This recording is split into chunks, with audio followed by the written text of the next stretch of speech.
It is currently 9:34 a.m. in the morning on the 11th of May, and I feel generous because I have a birthday tomorrow. I'm turning 27. So I just decided to be 100% transparent and show you guys how I'm making my money. I've been doing this for the past probably 4+ years, but I took it seriously 2 years ago. And since then, I've made over $1.8 million in cash collected in sales. I can scroll through these for fucking ages. I have a lot of those. So yeah, everything is absolutely legit. With that being cleared out of the way, let's jump straight to the video. I'm operating at about 75 to 80% profit margins. I think that's the best model out there, especially if you're a beginner. Even if you're advanced, it doesn't matter. Like, you can start today. I'll show you literally everything, how it works, how I'm working with clients, prove my client results, my own results, softwares that we use, systems that we use.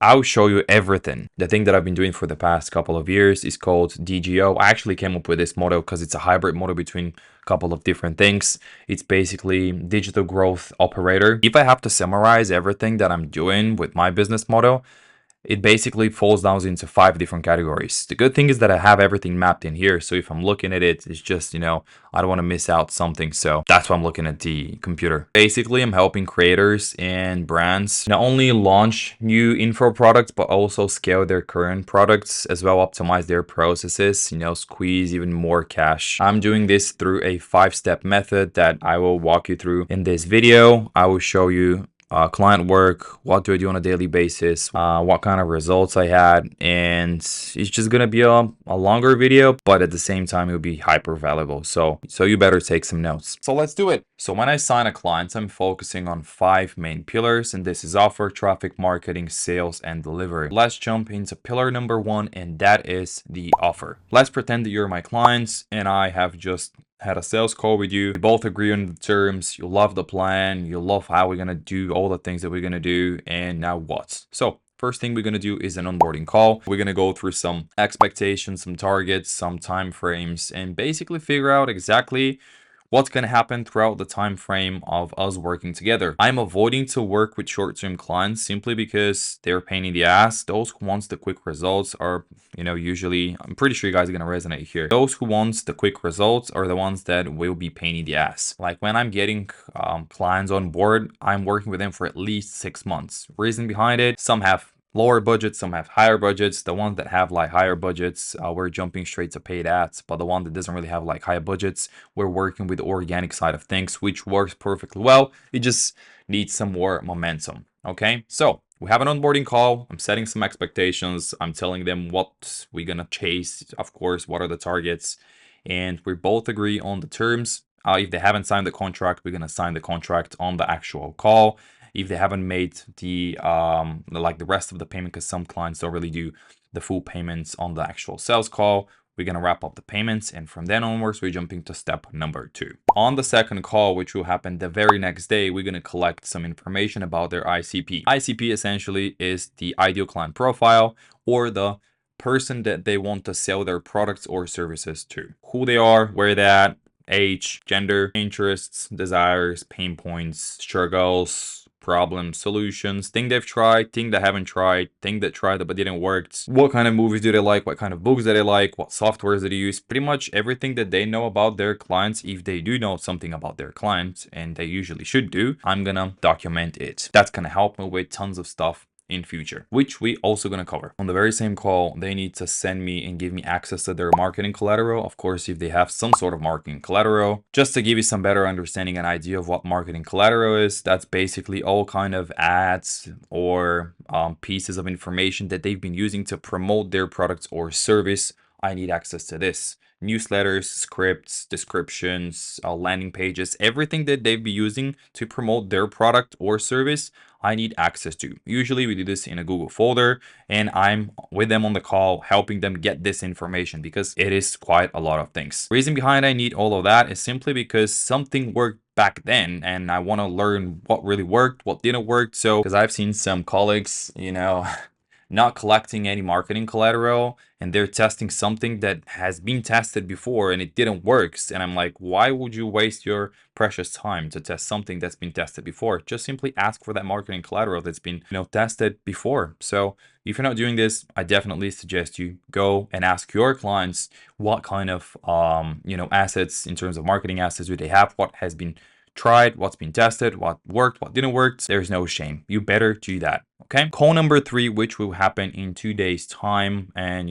keep in mind that it's been like 4 days since we've closed that client. We had 2 calls with him, and that's call number 3. In that call number 3, we are going to work on their offer and their positioning on the market. 9 out of 10 times the offers that our clients have are not well optimized, and the way that they're positioning themselves in the market is not the accurate, it's not the best. They're saying the wrong things to the right people, positioning themselves the wrong way, using the wrong word, just a mess for real. So on that very call, I'm spending at least 45 minutes to dig into their offer, build that unique value proposition that people will fight for and beg for and pay for. That's what we do on that 3rd call. With that call, we're ending pillar number 1, which is all about the offer. This offer document is tailored specifically for our clients who have expertise but don't have an online educational info product yet. We're asking them quite a lot of questions, and as soon as we got the answers and the feedback, we're gonna craft an offer or optimize their current offer. Keep in mind that some of those questions might look generic and stupid, but the more information I have, the better work I can do. Now let's talk about the fun part, and that is traffic.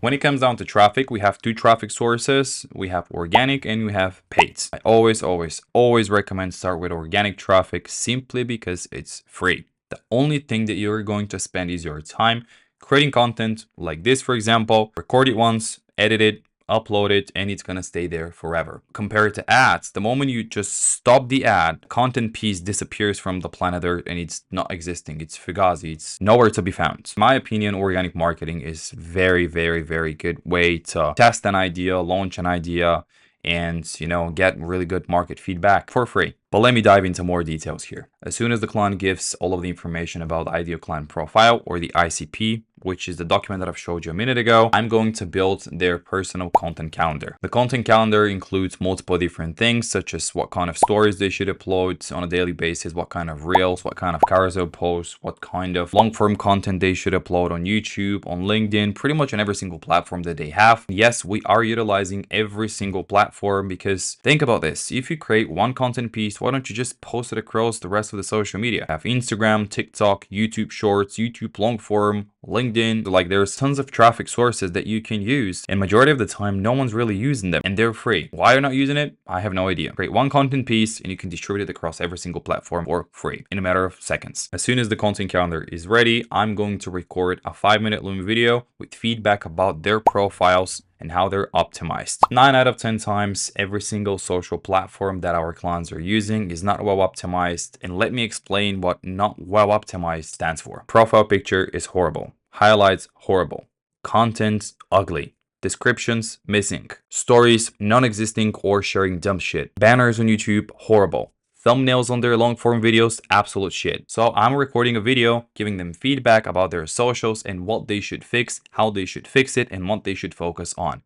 Because think about this. If someone tries to buy from you and they Google you and they see a bunch of stupid things on the internet across your socials, why would they buy? Once that's all done, we're gonna build the organic sales cycle calendar. The organic sales calendar will do the following. Build trust within the audience that came through, nurture them and give them enough value. And number 4, call to actions in terms of, hey, we have this offer, would you like to learn more? If yes, reply with yes or comments. This is what the organic sales calendar is for. Alrighty, so that's my content calendar. Oops. How I'm using it and why I'm using it. I'm basically putting every single content piece that I will upload on social media in here. We have many different campaigns, we have stories, we have feed posts, we have reels, shorts, video logs, educational videos, TikToks, case studies, and podcasts.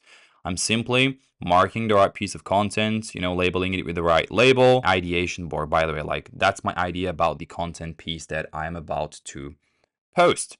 And I have the status, which is uploaded, scheduled, missed, pending, in progress, or completed. My team member, who's the head of media, is managing all of that. And, it's it's working pretty well. I'm a strong believer of documentation, and if you document it, if you have it on paper, and you know what needs to be posted when and what needs to be posted and what you need to say, etc., there's no way to fail. The only way you can fail with content specifically is simply if you just don't have it written, you don't know what to post, you don't know when to post, and you're missing.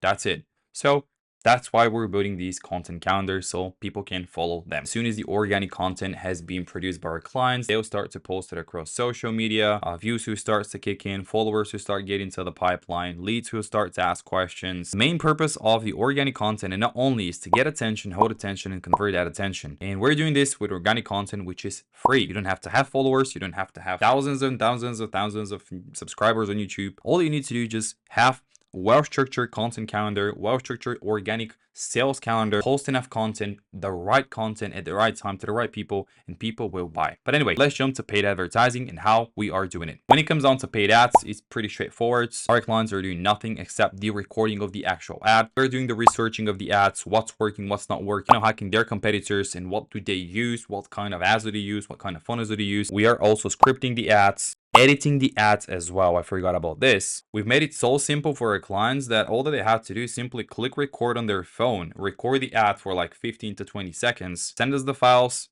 we're gonna edit them, and you do nothing. That being said, traffic is done. If you're still following, congratulations. I just quickly want to summarize what we went through. We went through offer, we went through traffic, which is paid on organic, and now we're going to jump straight into marketing and what marketing is. Now we have a really good offer, and now we have traffic because we have produced enough content, we have produced ads, and now we need to promote this offer somehow. And let me tell you how we're going to do it. My team and I are going to build lead magnet. A lead magnet essentially is a piece of information, a resource that can be consumed by the viewer immediately so they can see the value. It could probably solve a little tiny problem, give them enough but not the full thing, so they will be able to solve a little tiny problem but they won't be able to solve the other problem. That's basically what a lead magnet is. Me and my team are building 3 lead magnets based on the ideal client profile and their needs, wants, desires, etc. Now the toughest part of across all of the departments is actually building the VSL. VSL stands for video sales letter. It's just a piece of a long form content that will do the selling for you. My personal VSL that I have on an international market has been recorded 11 times over the course of 18 months, but it generated me over $1.8 million. Correct. The video sales letter by itself will do all the heavy lifting for you. A really good, well-structured video sales letter can make it or break it up to this point, because without this specific piece, everything that we've built up to this point will crash. Think about this. If the VSL is good enough, people will buy. Yes, you have to make a couple of different revisions, probably like 3 to 5, but it doesn't really matter. The moment the VSL is perfect, it's gonna make you tons and tons of money. Recently, Iman uploaded a video and he said that with one of his presentations, which is a VSL, he made over like $50 million. So that's why a video sales letter is important. I've probably built more than 200 sales letters up to this point for all kinds of businesses, all kinds of offers. Video sales letter is very important. It's actually the crucial part. Let's move to the next part. I said that the video sales letter is the most important part, and I'm doing this for our clients. So let me show you what do I actually mean. Last week, I've spent 2.5 hours writing a sales letter for one of our clients live with her, actually. Check this out. 2.5 hours worth of VSL building. It was painful. Honestly, it's pretty painful. It's in a different language, but it doesn't matter. But I'm literally writing the whole VSL. Thanks to that VSL, I'm gonna pop some different screenshots here. She's doing sales right now. She did like $2,000 this week, so she's doing pretty well. All the marketing part is done. Up to this point, we've covered offer creation, optimization, recreation. We've also talked about traffic sources, which are paid and organic. We've talked about marketing, what is VSL, what is lead magnet, how we're building these things, why they're essential, and how to do them. And now we're gonna talk about my favorite part, which is sales. When it comes down to sales, we're simply installing multiple different softwares like Calendly, Zoom, Typeforms, ClickFunnels, ManyChat as well. If you're not familiar with the softwares that we use, you're probably not. I mean, I haven't really told you. We're using Calendly for booking opportunities and appointments. The CRM that we use is called Monday.com. For automations, we're using Zapier. For form submissions and stuff like that, we're using Typeform. Payment processors, we all know what we use, Stripe. For some conversation automations, we're also using ManyChat. Once all the technical stuff has been installed, we are launching an ongoing sales sessions. In those specific sales sessions, myself and our sales manager is literally teaching our clients how to sell. Because the majority of the time, they're like, kind of arrogance. Everybody thinks that they can sell. I've been doing this for quite a long time, especially in the online info product stuff. I know how to figure out stuff and how to sell. I'm pretty good at it. So I'm pretty good at what I'm doing. So I know how to sell info. That's why we have these sales coaching sessions on a weekly basis. We also do like role play with them just to see where they're at and how do they feel the whole thing. But we're also teaching them how to qualify, how to use anchoring, how to use different sales techniques, how to set over Instagram DMs or LinkedIn DMs. And the reason behind it is the following. Everything has been executed perfectly up to this point. And the last bit is the sales. The lead came through the content or the ads. They have been nurtured well enough. They watched the VSL. They consumed some of the lead magnets. They watched some of the long form content. And when the final step comes and they need to buy, the client will fuck it up. That's why we are teaching them how to sell. So with that being said, we're ending up the sales part. The last but not least part is about the delivery or the backend. There is only a couple of different things that we're going to cover there and we are done. 9 out of 10 times, believe it or not, client onboarding experience is a horrible shit. That's why we are either fixing it, optimizing it, or simply building a brand new one. When you buy something, the very first hour of the experience after you buy it, if you have a bad taste in your mouth, you're gonna start doubting yourself for that purchase. That's why the onboarding procedure is very important. How fast everything's gonna happen and what's the quality of it. If you actually remember, at the very beginning of that video, I said something about the onboarding calls. And within the very first 5 days, we have 3 calls that are clients so we can collect all of the information, set the expectations, set the time frames, set something that we're gonna chase in terms of targets. That's why I'm really focusing not only on the product delivery, but also on the experience with our clients. Because if they have the best experience, they're going to recommend us to different people and they will stay with us, which is the most important part of all. That's why, please guys, focus on your customer experience because it's crucial. If someone has a really bad onboarding experience post-purchase, they will leave sooner or later and they will leave a bad review. Optimize your onboarding processes. And the last but not least part of the backend or the delivery part is called SEAD. Simplify, eliminate, automate, and delegate. Let me explain. We're gonna simplify all of the processes that we currently have in the business and build SOPs around them so they could be executed by a virtual assistant. Eliminate the processes and systems and steps in the business that are adding friction and doesn't add any value. Automate everything that could be automated via software, which we use Zapier for. Delegate everything to a virtual assistant for like $4 from the Philippines or to your cousin because he can do it. If there's a step-by-step SOP process, everyone can execute it and do it. So that's how it works, everyone. Hopefully, guys, that was helpful. Hopefully you took some notes. Let me give an example of how you can do this in your scenario today after that video. Let's say that you have a friend who is a personal trainer, but he's coaching people offline in the local gym, right? You can offer him to jump online, do exactly what I told you here. Get your friend that you're going to do all the content, the marketing, you're going to bring all the traffic, you're going to help him with the VSL and all that stuff. Of course, you need to learn all of that, but I'm just giving an example. Make $20,000 this month, which is very, very easy, very simple. You simply run basic ads, create simple basic content, and people will buy. It's just as simple as that. I can't really explain it in simpler words. So you make $20,000. So let me give you an example how you can do this today. Let's say you have a friend of yours who's a personal trainer and you want to pitch him that idea. He's like, yeah, sure, I'm an offline personal trainer. I can't really take more than 5 people a day. I'm capped with 25 people on a weekly basis. And I'm capped at, let's say, I don't know, like $5,000 a month by coaching those people offline. You're like, okay, great. I'm gonna get you out there on social media, create the content for you, help with the marketing, bring some traffic to your offer. We're gonna create an offer. We're gonna build the VSL, the lead magnets. We're gonna get you on social media. Then you're gonna start and sell that coaching offer for, let's say, $1,200 for like 3 months package. And you're gonna get a percentage out of every single deal. The only thing that the personal trainer / your friend needs to cover is the ad budget, which could be even $1,000 a month. So let's say you've been doing all of that and in 30 days, you guys were closing $10,000 in deals. And trust me, it's very simple. Ads can be set it up in literally 10 minutes. Content can be created in an hour a day. Very simple stuff. So that personal trainer makes $10,000 this month with your help. And the deal between you guys was you're not going to pay anything upfront to me, only cover the ad budget, but I want 30% of everything that you've